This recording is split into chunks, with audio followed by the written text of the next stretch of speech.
भद्रं नो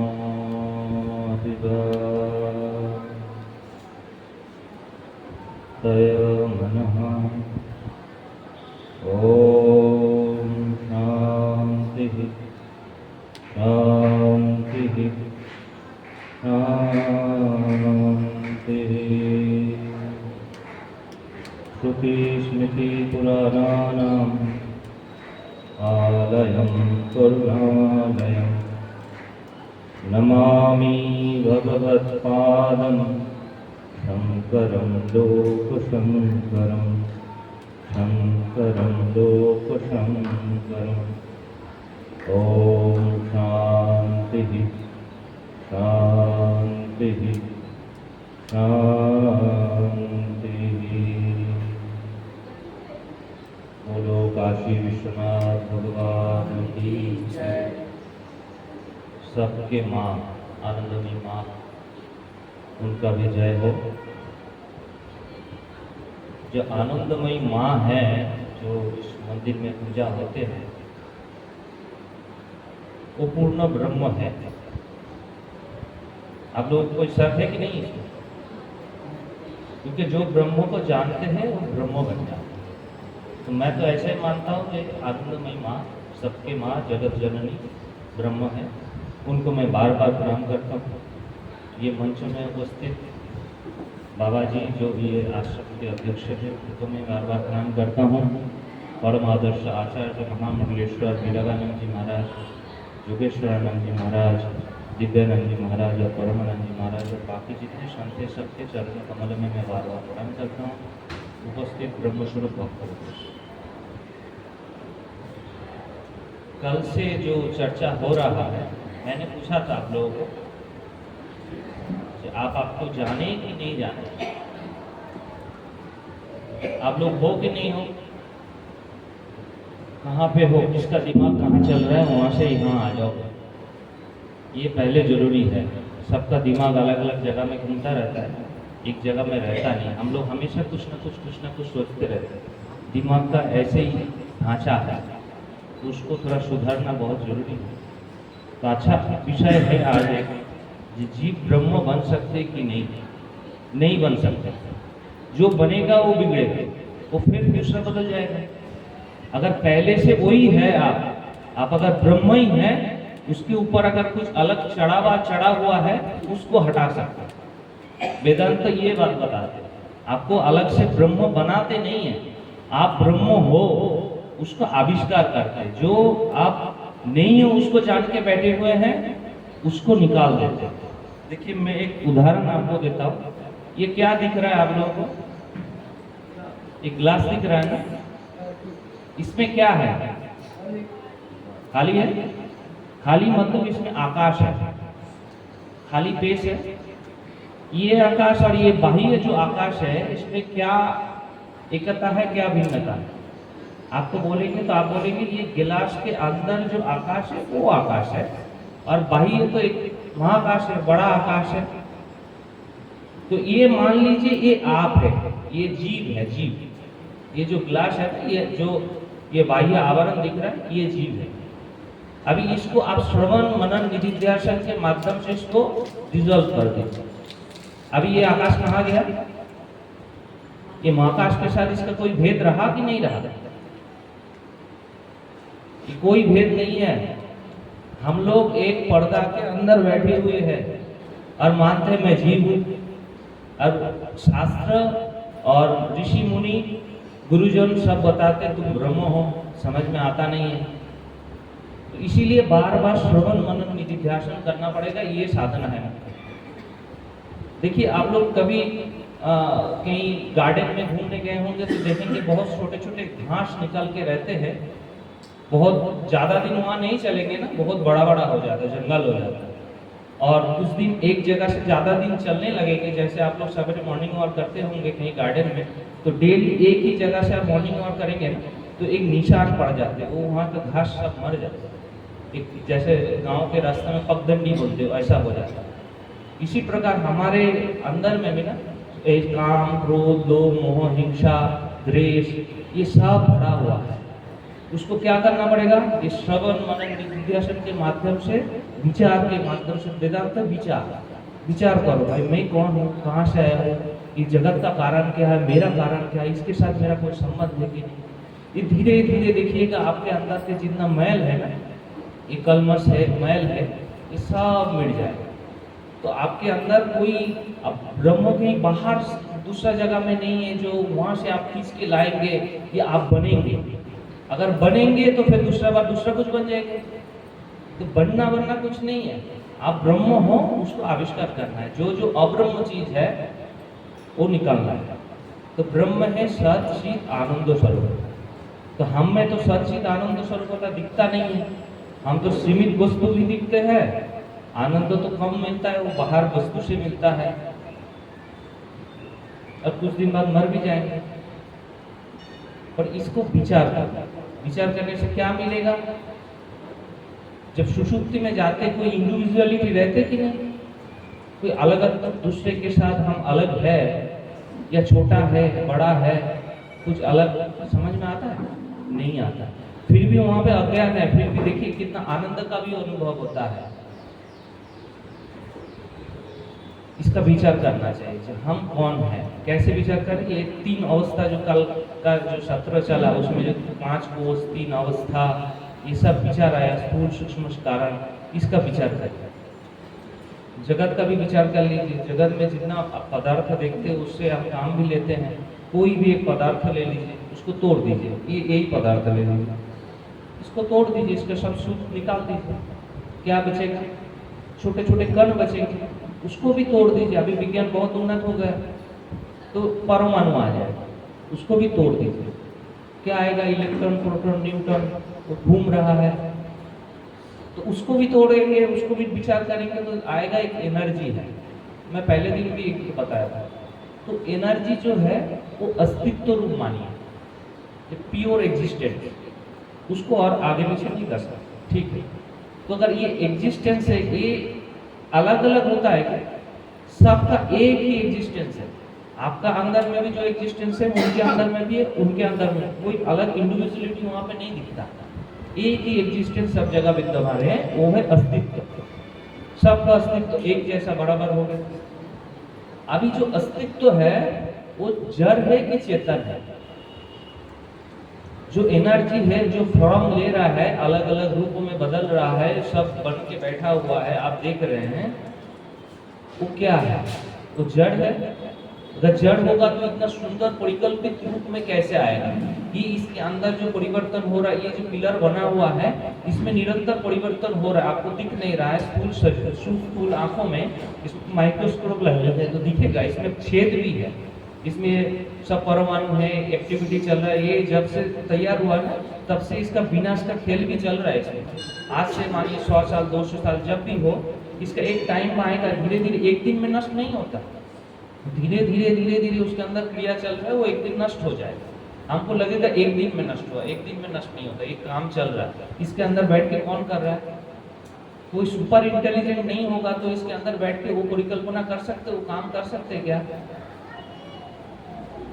ये है चेतन का पिलर, इसको आप चेतन मान लो। और आनंद स्वरूप का कैसे दिखेगा? वो बहुत आवृत रहता है, वो दिखता नहीं। पर क्या होता है जब कोई वस्तु से हम आनंद लेते, उसका आनंद मिलता है कि नहीं मिलता? अच्छा ये बात बताइए, कोई निरानंद वस्तु आप लोग आकांक्षा करेंगे क्या? कोई बड़ा कष्टदायक वस्तु आप लोग जो यहाँ पे आए, आप लोग चाहते हैं कि कुछ मिले आपको जो थोड़ा आपके लिए अच्छा हो, सुखकर हो। तो दुखकर वस्तु पाने के लिए आए हैं। सुषुप्ति में भी जाते हैं, क्या दुख मिलता है? क्या आनंद मिलता है? तो मतलब आनंद का एक स्रोत अंदर में है, आपके अंदर में भी है, प्रकृति के अंदर में भी है, उसको आविष्कार करना है।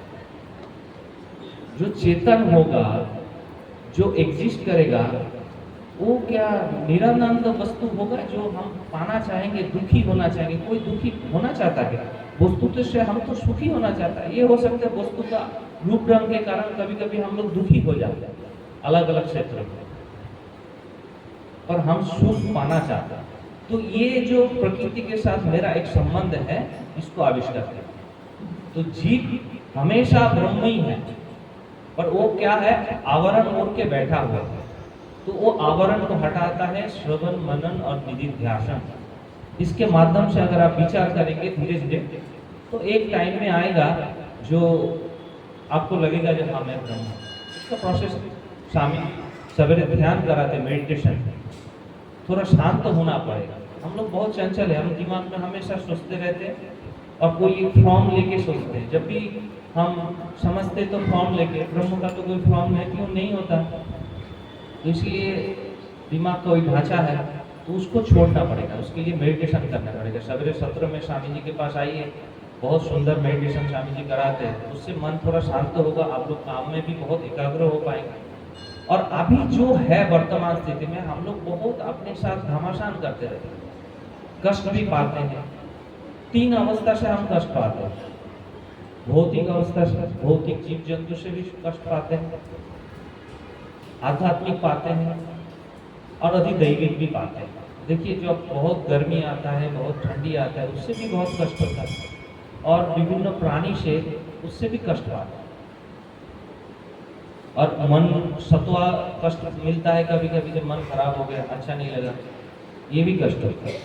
तो उसके लिए हम लोग इंस्टेंट कोशिश करते हैं जे भाई फट से कोई उपकार हो जाए। 2 मिनट्स मैगी की तरह, जैसे मैगी बनाते हैं 2 मिनट्स में बन जाए। आजकल सब इंस्टेंट हो गए, फटाफट करने के लिए। मान लीजिए आपको बहुत गर्मी लग रहा है, एसी चला लिए, आपका परमानेंट सोल्यूशन नहीं हो। परमानेंट सोल्यूशन चाहिए तो वेदांत को सुनना पड़ेगा, आपने को आविष्कार करना पड़ेगा। जब तक जीव बन के बैठे रहेंगे, शरीर बन के बैठे रहेंगे, तब तक परमानेंट सोल्यूशन नहीं होगा। आप वो इंस्टेंट खोज से भी अलग अलग रूपों में, अलग अलग रंग में, फिर दूसरा प्रॉब्लम आ जाएगा। मान लीजिए जो उम्र वाले हो गए, उनका घुटने का दर्द तो जरूर होगा, सीढ़ी चढ़ने में बहुत तकलीफ होता होगा, वो अपने को मानता ये मेरे साथ में ही है। बस जब सो जाते हैं, सपनों में चले जाते हैं, सुषुप्ति में चले जाते हैं, वो महसूस होता है क्या? वो आपके अंतर्गत नहीं है, उस शरीर का हिस्सा है। इसको एक्सेप्ट करो। तो हम लोग एक्सेप्ट ही नहीं करते हैं। हम लोग बहुत घमासान करने लगते हैं जिंदगी के साथ। ये नहीं करना चाहिए। ये करने से बहुत कष्ट मिलेगा। देखिए एक कहानी मैं बोलता हूँ। सूरज उगने का टाइम था और समंदर के किनारा का बहुत सुंदर वातावरण है और बहुत सारा लहरें आ रहे हैं और जा रहे हैं, आ रहे जा रहे हैं। सब लहरें एक के साथ एक डांस कर रहा है, गाना गा रहा है, बहुत मस्ती कर रहे हैं। बहुत सुंदर वातावरण है सूरज उगने के टाइम। ऐसे धीरे धीरे चल रहा था तो एक लहर थोड़ा सा ऊपर उठा और बड़ा दुखी हो गया, मायूस हो गया और नीचे बैठ गया और डांस नहीं कर रहा है, ना गाना गा रहा है, शांति से बैठ गया, वो बड़ा दुखी हो गया। तो उसके साथ में जो लहर है वो उनसे पूछता है क्या हो गया, तुम इतना मायूस क्यों हो गया, डांस नहीं कर रहे हो, आनंद क्यों नहीं कर रहे हो? तो वो बोलने लगा, अरे ऊपर उठ के तो थोड़ा देखो, कि हम जब समंदर किनारे पहुंच रहे, देख रहे थे हमारा अस्तित्व नष्ट हो रहा है, हम किनारे जाके टकरा रहे हैं और नष्ट हो जा रहे हैं, हमारा अस्तित्व पूरा खत्म हो जा रहा है। तो जो दूसरे को बोले वो थोड़ा ध्यान से देखा, बोले अरे बेवकूफ तुम समझते नहीं हो, तुम इतना बेवकूफ हो, बढ़िया से देखो, ठीक से देखो, तुम्हारा अस्तित्व तो समंदर है भाई, तुम पानी हो, तुम लहर तो एक आकार है, वो डिजल हो रहा है, टकरा रहा है, तो उससे क्या हो गया, तुम समंदर का तो पानी हो, फिर पानी में मिल जाओगे। लहर एक आकार दिखता है, उससे कुछ आता जाता नहीं है। इसीलिए मैं बता रहा हूँ, आप जीव लग रहे हो जो आप 2 दिन बाद मर जाओगे, आपका विनाश हो जाएगा, ऐसा नहीं है।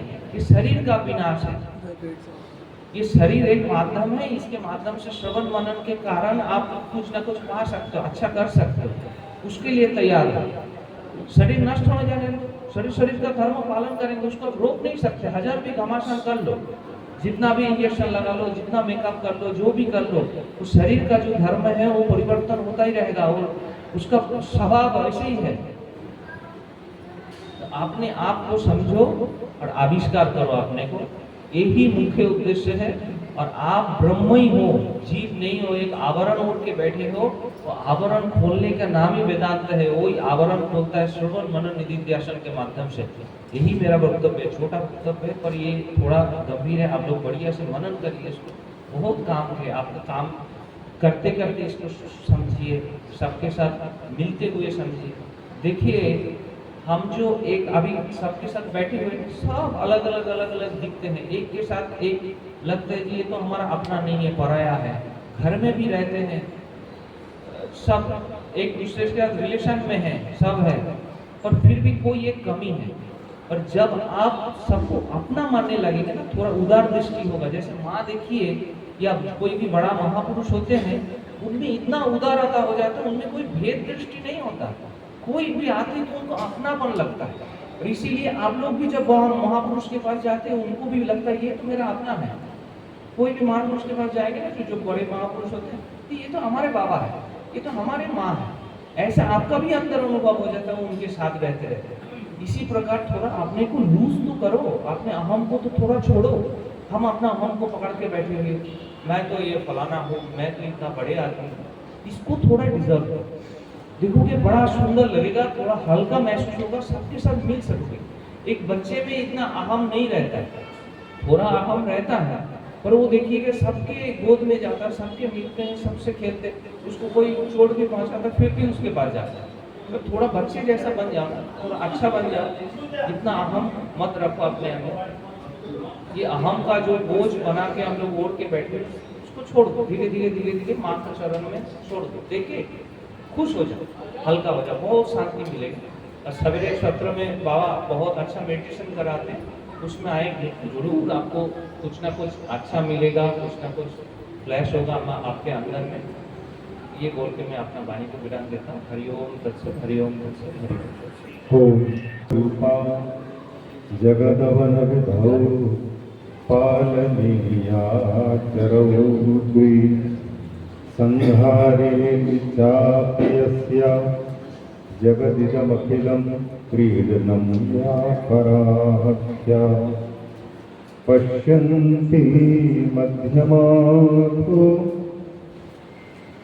तदनु भगवती वैखरी वर्णरूपा सा स्मदवाचं प्रसन्ना विधिहरिगिरिशानाधितालङ्करोतु। बोलिए श्री श्री आनंदमयी माता की जय, श्री सद्गुरुदेव भगवान की जय। पूर्ण ब्रह्म परमात्मा नारायण के श्री चरण कमलों का वंदन और उनके ही अभिन्न रूप माँ श्री श्री आनंदमयी माता जी के पावन सच्चित आनंदमय विग्रह को वंदन है। उनकी पावन प्रेरणा से समस्त आनंदमयी आश्रमों के संचालन में और संस्थापन निरत सभी महापुरुषों को वंदन। श्री श्री आनंदमयी माँ पीठ इंदौर के और इससे संबद्ध अन्य संस्थानों के परमाध्यक्ष हम सबके श्रद्धेय पूज्य श्री बाबा जी के पावन श्री चरणों में वंदन। इस कार्यक्रम के अवसर पर समुपस्थित सभी आमंत्रित और अभ्यागत संत महापुरुषों के चरणों में वंदन। आदर्श महामंडलेश्वर पूज्य श्री स्वामी जी महाराज, हमारे मंच में उपस्थित जिनके प्रथम वक्तव्य हम लोग श्रवण कर रहे थे, श्रद्धेय श्री परमात्मानंद जी महाराज, परमानंद जी महाराज, श्रद्धेय श्री दिव्यानंद जी महाराज, श्रद्धेय श्री जयेश्वर चेतन जी महाराज और मंच का सुचारू संचालन कर रहे श्रद्धेय श्री कृष्णानंद जी महाराज और इस आश्रम के कार्यों में संलग्न हमारे श्री राघवानंद जी महाराज और जिन माता जी की पहचान से मुझे विगत वर्ष भी और इस वर्ष भी यहाँ आने का सौभाग्य प्राप्त हुआ, संतों के पावन संदेश श्रवण के साथ साथ माँ के भक्तों का दर्शन प्राप्त हुआ। ऐसे श्रद्धेय साध्वी माँ पूर्णा जी और भी समस्त आश्रम संबद्ध महापुरुषों के हृदय में विराजित परमात्मा को वंदन करता हूँ। माँ को वंदन। वेदांत सम्मेलन के अवसर पर हम लोग जो सप्त विषय रखे गए हैं, उन विषयों पर इस अनुमति के साथ में श्रवण करने का सौभाग्य प्राप्त कर रहे हैं कि जो विषय है ऐसा इस दिन यही विषय होगा ऐसा निर्धारित नहीं है। जिस विषय को लेकर के और स्पष्टीकरण कर रहे हैं और आप प्रबुद्ध श्रोता प्रतिवर्ष की भांति इस वर्ष भी वेदांत के विषयों को सुन रहे हैं। कल के निवेदन में हमने वेदांत शब्द के अर्थ को यथासंभव रखते हुए निवेदन किया था। वेदों का अंत यानी वेदों का निचोड़। वेदों का निचोड़ है क्या? तो वेदों के निचोड़ जिसको हम मैं कहते हैं, जिसको हम ब्रह्म कहते हैं, जिसको हम परमात्मा कहते हैं, वही समस्त वेदों का निचोड़ है, वेदों का अंत है। और उससे प्रतिपादन करने वाले होने के कारण वेदांतो नाम उपनिषद प्रमाणम। उपनिषद जो कि वेदों के अंतिम भाग कहलाते हैं, निचोड़ रूप है। अभी पूज्य महाराज जी श्रद्धेय स्वामी श्री दिव्यानंद जी महाराज वेद के 1 लाख मंत्रों का विवरण दे रहे हैं। 80,000 मंत्र कर्मकांड से संबद्ध है और 16,000 मंत्र उपासना कांड से संबद्ध और 4,000 मंत्र ज्ञान कांड से संबद्ध है। और संसार में भी मनुष्यों की प्रवृत्ति लगभग इसी प्रकार से देखी जाती है। सारे संसार के लोगों को यदि हम देखें तो 80% लोग कर्म क्षेत्र से जुड़े हुए हैं। और उस कर्म क्षेत्र से जुड़े हुए लोगों में से अगर हम छांटें तो 1/5 पार्ट मैंने 80 का 5 भाग करेंगे तो 16 है। करीब करीब 100 में से 16 लोग ऐसे होंगे जो छठ करके कर्म करते हुए चित्त का शोधन करते हुए उपासना कांड में प्रवेश के अधिकारी होते हैं। और इस उपासना कांड में भी सफल हो चुके, जिनका चित्त एकाग्र हो चुका है, ऐसे लोगों को 16 का 1/4 पार्ट अगर करेंगे तो 4 आता है। तो 4% लोग ज्ञान कांड के अधिकारी बन सकते हैं, छठ करके आते हैं। क्रमशः ये सीढ़ी है। कर्म हमारे चित्त को शुद्ध करने के लिए है। वो भी कर्म जिस कर्म को वेद कहता है करना चाहिए। वेद विहित कर्म हमारे चित्त को शुद्ध करता है और शुद्ध चित्त ही उपासना कांड में प्रवेश प्राप्त करने के बाद में एकाग्र होता है। उपासना नाम चित्तैकाग्र्यम परम प्रयोजनम। और एकाग्र चित्त जब होता है तभी आप किसी महापुरुष के श्रुति, अनुभूति और युक्ति सम्मत बात को मस्तिष्क में धारण करने का सामर्थ्य प्राप्त कर पाता है। ये वेदांत ज्ञान सिंघनी के दूध की भांति है, ऐसा महापुरुषों का कहना है। और सिंघनी के दूध को किसी दूसरे पात्र में टिकाया नहीं जा सकता, ऐसा कहना है उनका। हमने देखा नहीं है पर सुना है। और सिंघनी के दूध को रखने के लिए सोने का पात्र चाहिए, सोने के पात्र में टिकता है। वैसे ही ये जो वेदांत ज्ञान है ये कोई दूसरे का ज्ञान नहीं है बल्कि स्वयं का ज्ञान है, स्वयं का बोध, स्वयं का परिचय है। और इसको पाने के लिए जो क्रिया की जाती है लगन के साथ में, उसको विवेक चूड़ामणि कार्ड ने भक्ति नाम दिया है। स्वस्वरूपानुसंधानम भक्ति इति अभिधीयते, स्वात्म तत्वानुसंधानम भक्ति परे जगो। मैं कौन हूं, कैसे मुझे इस रूप की प्राप्ति हुई है और मेरा वास्तविक स्वरूप है क्या, इसकी खोज करना, अपने आप की खोज करना, इसको भक्ति कहा है वेदांत में। अथवा स्वात्म तत्वानुसंधानम, दोनों की व्याख्याएं अलग अलग है पर मिलकर के अपने आप का पता लगाना, हम खोए कहाँ हैं और खोज कहाँ रहे हैं। और जब तक माँ के आज जो भगवती गीता है उसके 7वें अध्याय में पूज्य महाराज जी ने संकल्प किया, उनमें मैं पढ़ रहा था। अपने आप को, यद्यपि हम मुख्य तो हम हैं लेकिन अमुख्य के पीछे दौड़ रहे हैं, अमुख्य को मुख्य समझ कर। असली हम हैं, पर नकली को हमने असली समझ करके अपने आप को नकली समझ लिया और नकली को असली, तो असली समझ करके हम नकली के पीछे दौड़ लग रहे हैं। तब तक के लिए जो व्यक्ति मुख्य है वो व्यक्ति गौण नजर आ रहा है। जैसे मकान बनाते हैं, मकान देखने में बड़ा लगता है और मकान बनाने वाला छोटा दिखाई देता है, लेकिन महत्ता किसकी है उस मकान में? मालिक बड़ा है कि मकान बड़ा है? मकान मालिक के लिए, मुख्य मालिक है। ये शरीर मकान है, इसमें मालिक का स्वयं है, और उस मुख्य के लिए जो मालिक है, वो मालिक के लिए ये शरीर है। बस उसी को जानना है, उसी को पाना है। और पाना या जानना यदि आसान होता तो हमने यह भी निवेदन किया था कि आचार्य लोग ये न कहते को हम कस्तम कुत आया था कामे जन्मी को में ताता, मैं कौन हूं, मेरा यहाँ आना क्यों हुआ है, कहाँ से आना हुआ है, इसकी रोज जिज्ञासा करो। अगर हम अपने आप को पहचान जाते, आसान होता, तो फिर आचार्य लोग ये कभी न कहते कि अपने आप को जानो, तुम कौन हो, तत्पदार्थ कौन है, अस्मत् पदार्थ कौन है, त्वम पदार्थ कौन है, इसको पहचानना। क्यों?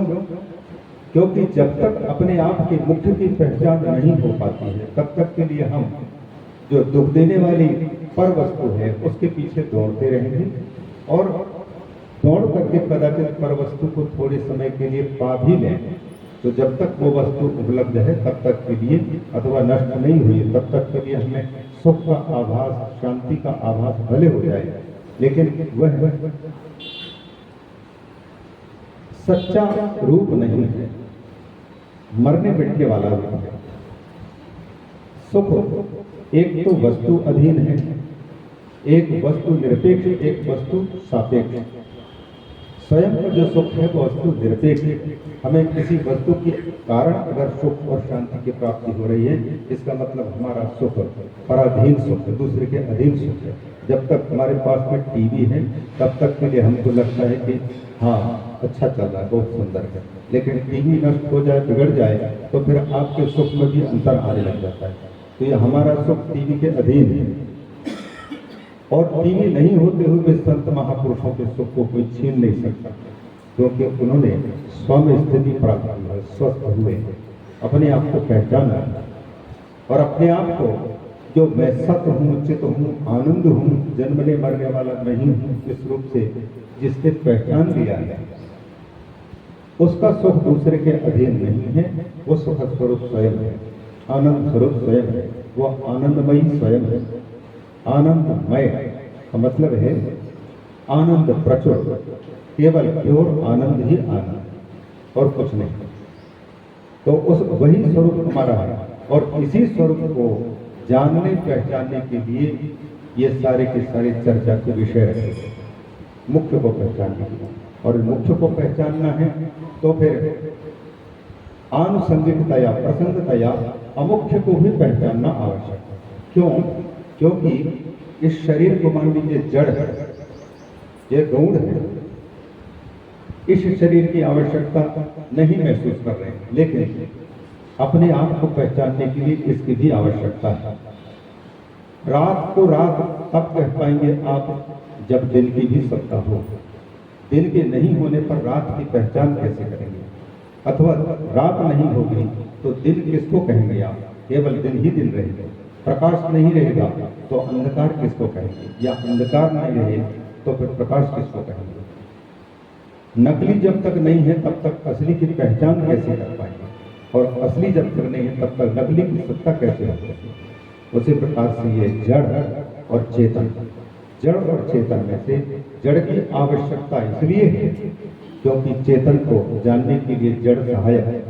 अभी पूज्य महाराज जी के सामने जो प्रश्न उपस्थापित किए थे संतों ने या जिन्होंने भी उपस्थापित किया, पिछले साल हमने निवेदन किया था कि मंच से वक्ता बोलते हैं और उनके वक्तव्य से यदि आप कोई जिज्ञासा लाते हैं तो वक्ताओं को बड़ी प्रसन्नता होती है कि हमारी बात लोग सुनते हैं, अथवा या तो फिर हम लोगों को अधिकार दें कि कल हमने बोला तो उसमें से कुछ प्रश्न रखें कि आपने सुना है कि नहीं सुना है, उसका भी पता लग जाता है। तो दूसरे दिन से आप सचेत होकर के सुनना भी शुरू कर सकेंगे। और अगर आप सुने हुए को प्रश्न करते हैं तो फिर वक्ता को भी सतर्क रहना पड़ेगा, भैया हमसे प्रश्न पूछ सकते हैं, इसलिए जो बोलेंगे उसको शास्त्र सम्मत, श्रुति सम्मत, युक्ति सम्मत और अनुभूति सम्मत कहनी पड़ेगी ताकि उत्तर आ सके। तो इन सब बातों को लेकर के चर्चा चल रही है। मैं केवल भूमिका ही रख पाऊंगा। कल हमने यह भी कहा था, नीचे से ऊपर तक जितने 14 लोग शास्त्रों ने बताए हैं, अतल वितल सुतल तलातल महातल पाताल रसातल, और ये मध्यवर्ती जो लोक है जिसको भूलोक कहते हैं, इससे ऊपरवर्ती लोग भूवर लोक, स्वर लोक, फिर महरलोक, फिर जनलोक, फिर तपोलोक, फिर सत्यलोक। इन 14 भुवनों को श्रीमद् भगवत गीता कहती है। ये सब के सब अप एंड डाउन वाले लोग, ट्रांसफर जहाँ से होता है ऐसे लोग हैं। ब्रह्म भुवनान लोकाः पुनरावर्ति अर्जुन, लेकिन मां उपेति तो कौन्तेय पुनर्जन्म न विद्यते। मुझे यदि पा लिया स्वयं के रूप में, आत्मा के रूप में, परमात्मा के रूप में, पूर्ण ब्रह्म नारायण के रूप में अपने आप को पहचान लिया तो उसका फिर जन्म नहीं है, उसका आना जाना नहीं है। कबीरदास ने इसीलिए बड़ी सुंदर पंक्ति में कहा, आवे न जावे मरे नहीं जन्मे, सोई निज पीव हमारा हो। हमारा जो प्रियतम स्वरूप है वो तो कहीं आता जाता नहीं, मरता नहीं और ना ही जन्मता नहीं, तो मरने का प्रश्न ही नहीं उठ सकता है। अभी पूज्य महाराज जी के मुखारविंद से लोग श्रवण कर रहे हैं, आकाश, घटाकाश और महाकाश। कबीरदास जी कहते हैं, जल बिच कुंभ, कुंभ बिच जल है, बाहर भीतर पानी, फूट्यो कुंभ जल जल ही समानी, यह गति बिरले जाली। जल में अगर घड़ा रख दें और घड़े के अंदर जल है और जल घड़े के बाहर भी जल है, अंदर बाहर पानी, अगर घड़ा फूट जाए, महाराज जी ने दिखाया ना फोड़ करके, घड़ा जब फूटता है तो अंदर का पानी और बाहर का पानी एक हो जाता है। वो पहले ही था, हुआ नहीं। वैसे ही पूर्ण ब्रह्म नारायण है, हम हैं ही, लेकिन कुछ ऐसे पर्दा हैं जिन पर्दे में पढ़ करके और वो भी मनते हुए अपने आप को परमात्मा ना मान करके अपने आप को बंधन में मान लेता है जीव। बस इस जीवत्व को हटाना है। जीवत्व को हटा करके मैं वही आनंदमय हूँ जो माँ आनंदमयी है, इस रूप से पहचान तक पहुँचनी है। तो हम लोगों का वेदांत सम्मेलन ये सफल पहला सकता है। इन्हीं भूमिकाओं के साथ में वाणी को विराम देता हूँ। हरि मात की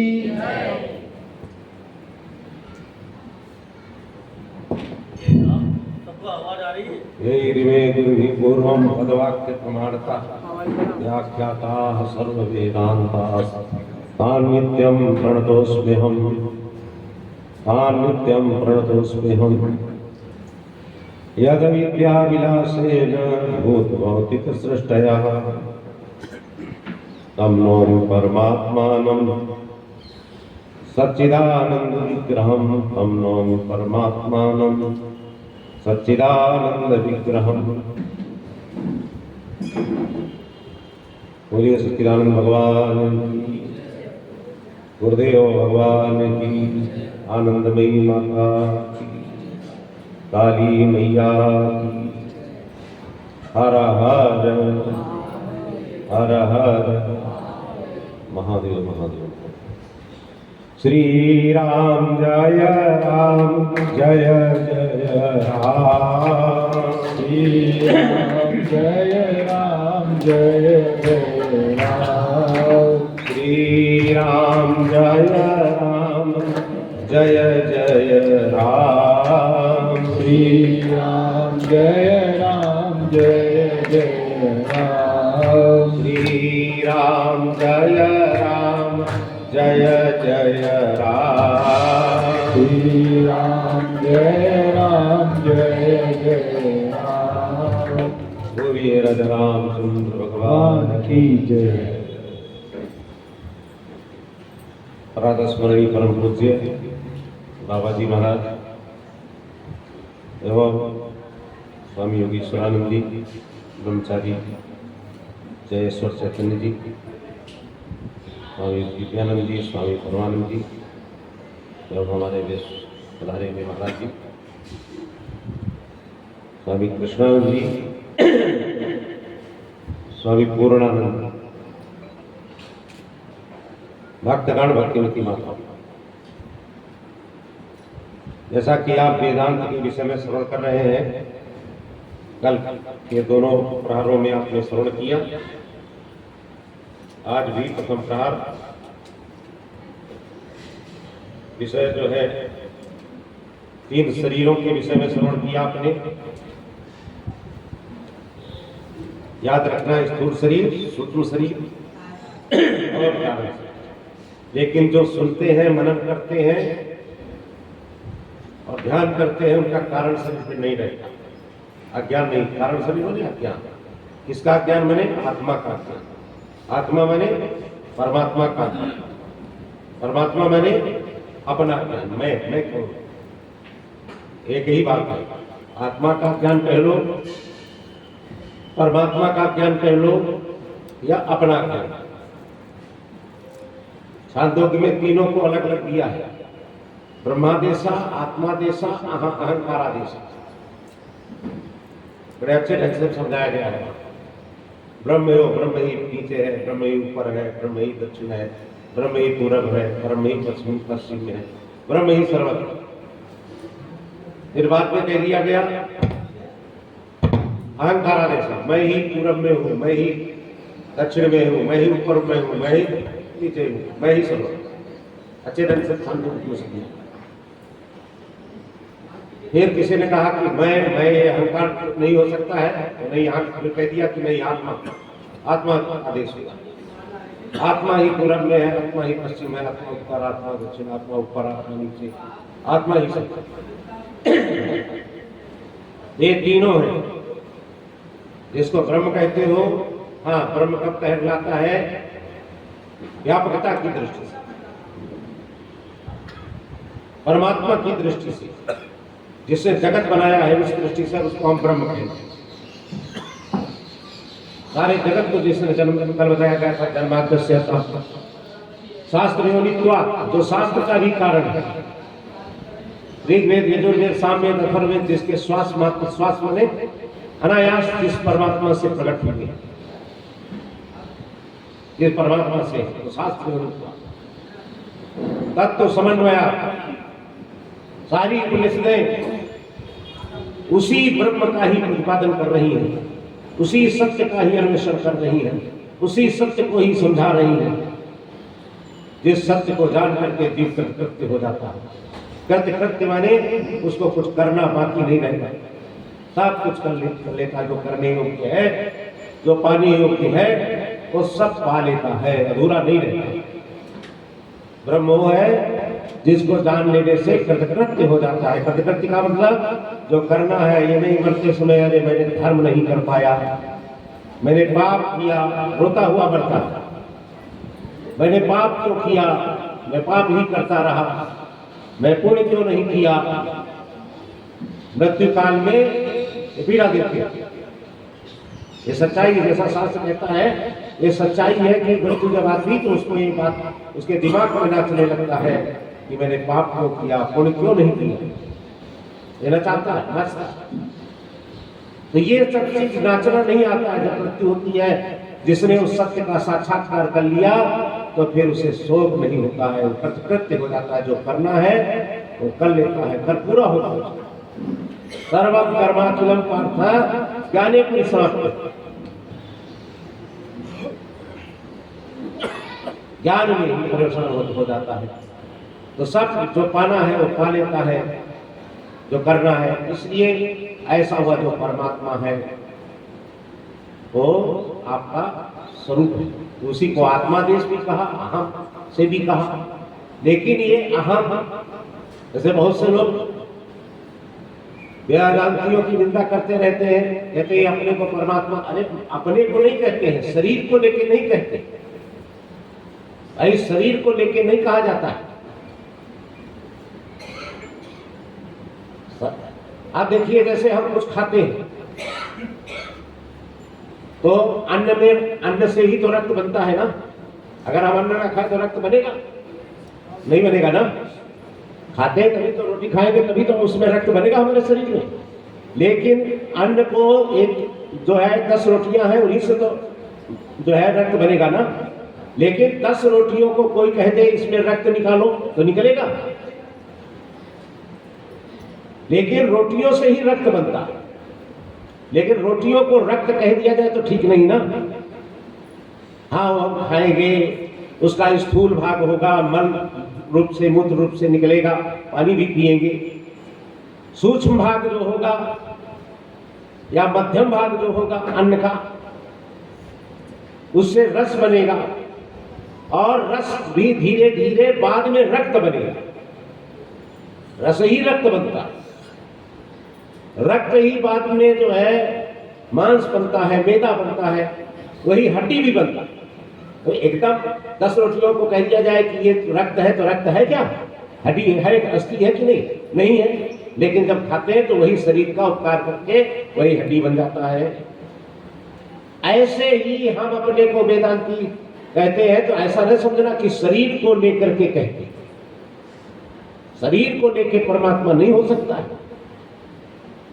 मन को लेके परमात्मा, सूक्ष्म शरीर को लेके परमात्मा नहीं हो सकता है। मन बुद्धि को लेके, मन बुद्धि को लेके भी परमात्मा नहीं हो सकता। फिर कौन परमात्मा? अज्ञान है, अज्ञान को लेके भी नहीं। जब हम गुरुओं से श्रवण करेंगे कि तुम्हारे अंदर जो चेतन है, जो आत्मा है, वही परमात्मा है और आपका वही स्वरूप है, परमात्मा ही आपका स्वरूप है। बोले सच्चिदानंद भगवान की वही। तो हम ऐसा जब गहराई में जाते हैं, ऊपर ऊपर से काम नहीं चले। हाँ शब्द तो ऊपर से ही बोले जाते हैं, वाणी से ही बोले जाते हैं और कानों से ऊपर से ही सुना जाता है, लेकिन भीतर बहुत प्रवेश करना पड़ता। तो ये शरीर से हम लोग नहीं कहते। अच्छा चलिए, आपको मन मिला, मन मिला कि नहीं मिला? बुद्धि मिली। पुरुष जो है जीवन भर मैं पुरुष हूं कहता रहता है, उसके मन में बुद्धि में जीवन भर मैं पुरुष हूं। पहले बालक होता है, फिर बाद में कई बार गिरता है, युवक होता है तो युवक के मद में नाचता रहता है दुनिया में। बूढ़ा होता है तो चिंता में, परेशानियों में, रोगों में, व्याधियों में, परेशानियों में जूझता रहता है और बुद्धि में शरीर को ही बिठा लेता है। अरे भाई कहते कुर्सी पर बैठो लेकिन कुर्सी तुम्हारे सिर पर न बैठे। आई बात ना। किसी पद पर बैठो तो आप पद आपके सिर पर नहीं बैठे, तो आप शरीर में रह रहे हैं, ये तो ठीक है, लेकिन आप शरीर नहीं। ऐसे कोई माँ है, स्त्री है, वो अपने जीवन भर मन में बिठा लेती है कि मैं स्त्री हूं। जीवन भर, बाल्यावस्था में भी, युवावस्था में भी, वृद्धावस्था में। वेदांत कहता है अरे जिस बुद्धि, जिस मन में आपने ये बिठाया है, जगत बिठाया है कि मैं पुरुष स्त्री हूं, इस मन में अब इसको बिठाना छोड़ दो। ये तो क्या है? कवि ने कहते ना, रहना नहीं देश वीराना है, ये संसार कागज की पुड़िया, बूंद पड़े भूल जाना है। रहना नहीं देश वीराना है, ये संसार झाड़ और झाखड़, आग लगे मर जाना है। रहना नहीं देश, बोलो आगे। हाँ, तो इसमें बुद्धि में ये क्यों बिठाए हुए हो कि मैं पुरुष हूं, स्त्री हूं? ये नहीं हुआ। फिर कौन हो? तो वेदांत बतलाता है। वेदांत बतलाता है, क्या बताता है? जरा गा लीजिएगा। शिवोहम शिवोहम सच्चिदानंदोहम शिवो, बोलो शिवोहम सच्चिदानंदोहम शिवोहम शिवोहम सच्चिदानंदोहम शिवोहम शिवोहम सच्चिदानंदोहम पूर्णोहम पूर्णोहम प्रेम स्वरूपोहम पूर्णोहम पूर्णोहम प्रेम स्वरूपोहम धन्योहम मुक्त स्वरूपोहम धन्योहम धन्योहम मुक्त स्वरूपोहम धन्योहम मुक्त स्वरूपोहम धन्योहम धन्योहम मुक्त स्वरूपोहम शिवोहम सच्चिदानंदोहम शिवोहम शिवोहम सच्चिदानंदोहम। हाँ, तो अपनी बुद्धि में जो हम बिठाए है शरीर, इस बुद्धि, ये बुद्धि कैसी है जिसमें हम शरीर उठाए, इस बुद्धि का नाम है प्राकृत बुद्धि। बोलिए प्राकृत बुद्धि, बोलिए। हाँ, तो इस बुद्धि को कहते हैं प्राकृत बुद्धि। और ये शरीर मर जाता है, मैं मर जाऊंगा, इस कारण भी प्राकृत बुद्धि है। ये शरीर पैदा हुआ है इसलिए अपना जन्मदिन भी मनाता है। ये बुद्धि कैसी है? कैसी बुद्धि है? प्राकृत बुद्धि। इसको प्राकृत बुद्धि कहते हैं। अब मरेगा तो प्रकृति में ही होगा, मरेगा तो जैसे उसके संस्कार है, कर्म है, वासनाएं हैं, उसी के अनुसार अगला जन्म ले लेगा। है? जैसे संस्कार है, जैसे कहते हैं बट का बीज और पीपल के बीज को चिड़िया खाती है, और जहां वह मल का विसर्जन करती है, छोटा सा कण होता है उसमें, और वही पेड़ पैदा हो जाता है। पीपल भी वही पैदा हो जाता है, बरगद भी वही पैदा हो जाता है। ऐसे आपके जैसे कर्म और वासनाएं हैं, शरीर बुद्धि अगर आपकी है तो शरीर के जो सूक्ष्म, जिसको कहते हैं वो शरीर होता है, आत्वाहिक शरीर होता है, वो उसमें वो कर्म रहते हैं और अगला शरीर फिर आपको प्राप्त हो जाएगा। तो ये प्राकृत बुद्धि है कि हम शरीर के जन्म से अपने को जन्मने वाला, शरीर की मृत्यु से अपने को मरने वाला, शरीर के कर्म और वासनाओं से हम अपने को कर्मठ और वासना वाला मानते हैं, स्वीकारते हैं। मैं ऐसा वासना वाला हूं, मुझे बड़ी चाय पीने की आदत है, मुझे नशा करने की आदत है, तो वैसे वो जन्म ले लेता है। जाओगे बच्चों, इस बुद्धि का नाम क्या है बोलो? प्राकृत बुद्धि।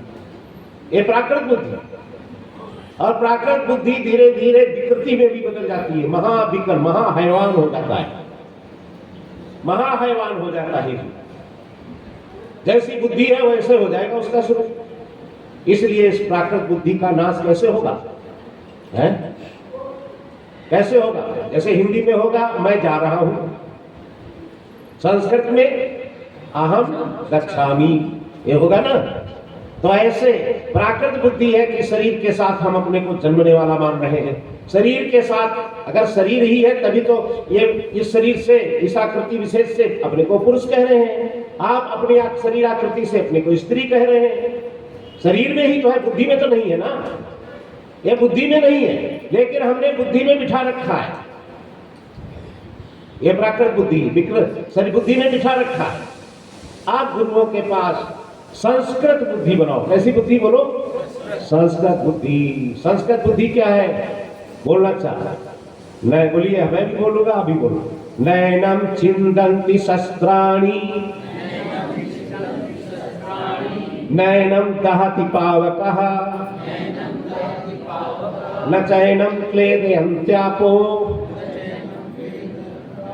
न शोषयति मारुतः। अब गीता में भगवान कहते हैं संस्कृत में, न जायते विदिते वा कदाचित्। अरे आप न जन्मते हैं न आप मरते हैं। आपका कल्याण होना नहीं, आप कल्याण स्वरूप है, आप आत्मा। अपनी बुद्धि को इस शरीर से हटा के कहां लाना है? स्वरूप में लाना है। कहां लाना है बोलो? शरीर से हटा के स्वरूप में लाना है। इसको कहते हैं, जरा बोलना, असतो मा सद्गमय, असतो मा सद्गमय। हाँ, यही असत है जो आप शरीर को पकड़े हैं, इसको कहते हैं असत। और माँ, उस असत से जो है, माँ माने माम, सद्गमय, सत की ओर ले चल। हे प्रभु, प्रार्थना कर रहे हैं शिष्य, साधक प्रार्थना करता है कि मुझे असत से माने ये प्राकृत बुद्धि से हमें संस्कृत बुद्धि की ओर ले चलो कि आप आत्मा है, अपनी बुद्धि में शरीर मत बिठाओ, शरीर के धर्मों को। ये तो बड़े भाग से सत्संग मिला ने कहा, आप सुन सकते थे कि आप आत्मा है, बोलो नहीं, तेरी के बैल की तरह जिंदगी भर पुरुष का कार्य करता रहता है संसार में चक्कर, ये स्त्री का चक्कर लगाता है। जैसे तेली का बैल क्या करता है, चक्कर लगाता रहता है ना, और मर जाता। ऐसे ये सारे संसार के लोग प्राय जब तेली के चक्कर की तरह संसार में चक्कर लगाते हुए शरीर को खप रहे हैं। सत्संग तो बड़े भाग्य से मिलता है और आपको सौभाग्य से प्राप्त है। वो क्या है कि आप आत्मा हैं, शरीर नहीं है। तो इस बुद्धि में क्या बिठाना है कि मैं आत्मा हूं। आत्मा माने परमात्मा, परमात्मा का स्वरूप। बस आत्मा कहने से, मैं कहने से अहंकार आ रहा था। अहंकार किसको कहते हैं? अहंकार कहते हैं अनात्मा देह में मैं बुद्धि का नाम ही अहंकार है। ध्यान देना, अनात्मा जो शरीर है, नश्वर जो शरीर है, मरने वाला जो शरीर है, उसमें जो मैं बुद्धि होती है उसी का नाम अहंकार है। फिर से सुनना, जो मरने वाला है, अनात्मा है, जड़ है, इस शरीर में जो मैं बुद्धि हो रही है इसी का नाम अहंकार है। और ये अगर आपने विदाई कर दी, भाग जाओ, मैं कौन हूं बोलो, आत्मा हूं, न मरने वाला नहीं हूं, तो अहंकार रहा? अहंकार है ही नहीं, लापता। इसलिए वशिष्ठ जी कहते हैं, राम जी से वशिष्ठ जी, जो चीज है ही नहीं उसको त्यागने में क्या कठिनाई? जो चीज है ही नहीं उसको त्यागने में क्या कठिनाई है? अहंकार है? अरे नहीं, आपने अज्ञान से मान रखा था मैं शरीर हूं, और जैसे सुना अरे मैं शरीर नहीं, शरीर तो मरने वाला है, मैं तो चेतन हूं। बात चेतन में चेतन बुद्धि हो गई, मैं वो हूं, तो अहंकार रहा? नहीं रहा। भ्रम रहा? नहीं रहा। मिथ्या ज्ञान रहा? नहीं रहा। अन्यथा ग्रहण रहा? नहीं रहा। ये सारे दोष चले गए। अब आप इस सच्चाई को स्वीकार करोगे तो ठीक है, ये सच्चाई है। साच बराबर तप नहीं है और झूठ बराबर पाप, और जाके हृदय साच है ताके हृदय है आप। तो सच्चाई ये है, केवल बोलने को ही सच्चाई नहीं कहते, वो भी सच बोलो जैसी बात हो, लेकिन ये सच्चाई है कि आप आत्मा है, शरीर नहीं। इसलिए अपनी बुद्धि को पावन करो, पवित्र। कहते ना कि ये मन पवित्र कब होगा? जब आत्मज्ञान होगा। हृदय पवित्रम यदि आत्मज्ञानम, हृदय पवित्र कब होगा? जब आत्मज्ञान होगा। तो यही आत्मज्ञान है सज्जनों की। शरीर से ये हमारे संत महात्मा शास्त्र यही उपदेश करते हैं कि आप जो है शरीर नहीं है। आप कौन है बोलो? आत्मा है। और ये रोज सुनाया जाता है, लेकिन ये रोज जैसे कुत्ते की पूंछ होती है ना, उसको सीधा कर दो छोड़ दो, फिर टेढ़ी है। चटाई होती है, चटाई हमारे तर्क न्याय शास्त्र में आता है, जो है एक स्थिति स्थापक प्रयत्न होता है, एक जीवन नियोगी प्रयत्न है, एक स्थिति स्थापक प्रयत्न है। तो जीवन नियोगी प्रयत्न क्या है? जिससे हमारा प्राण चल रहे हैं, इसको जीवन नियोगी प्रयत्न कहते हैं। और एक स्थिति स्थापक प्रयत्न है, वो संस्कृत का नाम है, आपने शायद पहली बार सुन रहे होंगे इसको। जीवन योनि शब्द भी ये प्राण संचार का जो हेतु बनता है, इसको जीवन योनि प्रयत्न कहते हैं। न्याय की भाषा में शब्द है, ये लोक में प्रसिद्ध नहीं, शायद आज पहली बार आप सुन रहे हो। जीवन योनि उसको कहते हैं जिससे हमारे प्राण चल रहे हैं, अपने आप चल रहे हैं ना। ईश्वर चला रहा है सत्ता मात्र से, कोई वो भी भीतर से बटन नहीं दबाया है, अपने आप चल रहे हैं। तो जीवन योनि प्रयत्न है। ऐसे एक स्थिति स्थापक प्रयत्न, जैसे डाल को हम खींचते हैं, छोड़ते हैं, फिर वही डाल चली गई। चटाई है, हम जो है बिछाते हैं और फिर बात हट गए तो मुड़ जाते हैं। ऐसे कुत्ते के पूंछ में भी स्थिति स्थापक प्रयत्न होता है समझो, यही बात ना। उसकी पूंछ में भी यही प्रयत्न है कि उसको अगर आप हाथ से सीधा करेंगे तो सीधा है, और छोड़ेंगे तो बस हो गया। ऐसे हमारे मन जो है, मन बना कैसे है मालूम? प्रक्रिया में 5 भूत हैं, वैसे सुन लेना। बोल 5 भूत तो सुन मालूम है ना, पृथ्वी, जल, तेज, वायु, आकाश, इनके सात्विक अंश को लेकर के, ठीक है ना, सात्विक अंश को लेकर के, और ये मिला करके 5 भूतों के सात्विक अंश को मिला करके मन बनता है। तो यद्यपि मन मिला है सात्विक अंश, पृथ्वी अंश भी है इसमें मिला है, सात्विक मिला है, लेकिन संसर्ग से इसमें तामस भी आ जाता है। जब जन्म हो गया ना, तमोगुण भी आ जाता है। तो हमारे आप सबके मनों में तमोगुण भी आया हुआ, बोलो आया हुआ है कि नहीं है? आया है। इसलिए बार बार सुनते हैं, बार बार भूल जाते हैं। वो जड़ता आई है ना पृथ्वी की, तमोगुण भी आया है। ऐसा नहीं, सत्व प्रधान है, ऐसा नहीं कि तमोगुण नहीं है, सात्विक अंश की प्रधानता है। हमारा सिर पर हमारी चोटी पकड़े हुए मृत्यु खड़ा हुआ। कब अवसर पाएगा, किस समय भगवान का सुदर्शन चक्र हमारी रक्षा कर रहा है, और नहीं तो मृत्यु जब मौका पाएगा तब गिरा देगा। चोटी पकड़े खड़ी हुई मृत्यु,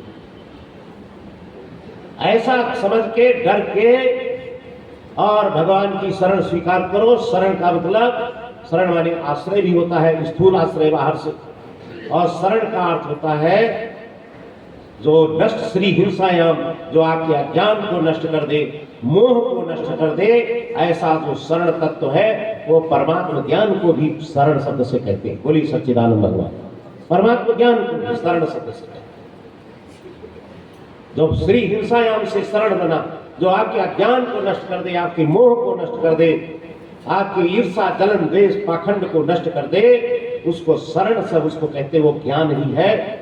तो इसलिए इस शरण, इसको ज्ञान को स्वीकारो कि तुम्हारा स्वरूप क्या है, बोलो परमानंद स्वरूप है ना, परमा।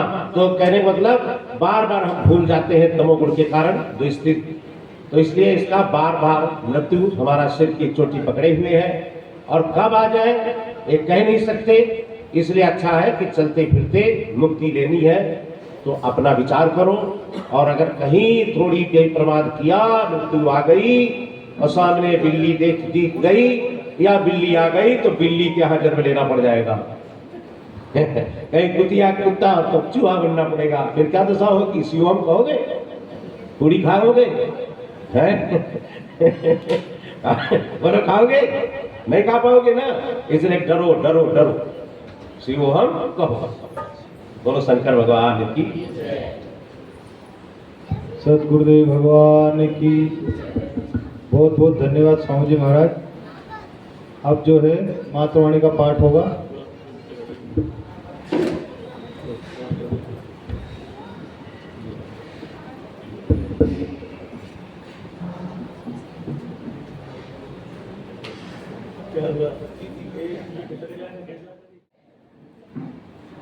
अभी हमारे स्वामी जी शिवोहम शिवोहम सच्चिदानंद स्वरूपोहम पूर्णोहम पूर्णोहम, तो हमको अपने गुरु महाराज जिनके अध्यक्षता में ये कार्यक्रम हो रहा है, उनकी एक बात याद आ गई जब वे बोल रहे थे। हमारे गुरु महाराज बोला करते थे कि घोंसले में जब चिड़िया अंडा देती है तो जब बच्चा निकलता है तो उस बच्चे को उड़ना सिखाने के लिए चोंच मारती है, तो वो बच्चा उड़ना सीखता है। तो ऐसे ही सत्य महापुरुष चोंच मारते हैं आपको, कब बोलो शिव बोलो शिव, तो आप उड़ना सीखते हैं, आप भी कहना सीखते हैं। ये एक तरीका है उनका, नहीं तो उड़ना सीखेगा ही नहीं बच्चा। अगर नहीं बोलेंगे तो जीव भाव में बना रहेगा, उसी में जन्मेगा, उसी में मर जाएगा। तो इस संतों की बड़ी कृपा है कि आपको सिखाते हैं बार बार एक ही बात। चलो अब हम थोड़ा भगवान का नाम लें और उसके बाद मातृवाणी का पाठ।